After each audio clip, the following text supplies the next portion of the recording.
qorinda kattagina hajmli kista, mana ko'rishingiz mumkin. Hajmi chamasi 3 litrlik ballonda keladi-da.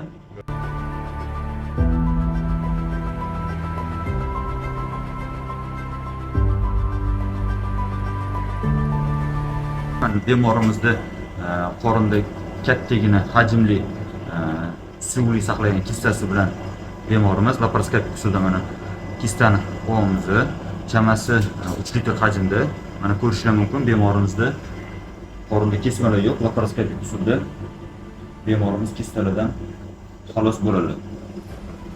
Mana ko'rishingiz mumkin, qorin bo'shlig'idagi o'ng tuxumlardan chiqqan kistoma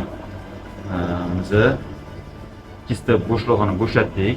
Mana hozir bo'shab turibdi. Xaltasini o'zi ham katta hajmli. Hurmatli kuzatuvchilar, navbatdagi bemorimizni qorindagi kattagina hajmdagi kistoma bilan laparoskopik usulda amaliyot o'tkazdik. Qorin hech qanaqa kesmalarsiz. Hajmi 3 litrga yaqin bo'lgan kistomani laparoskopik usulda tugatib chiqdik. Kuzatib boringlar. Rahmat.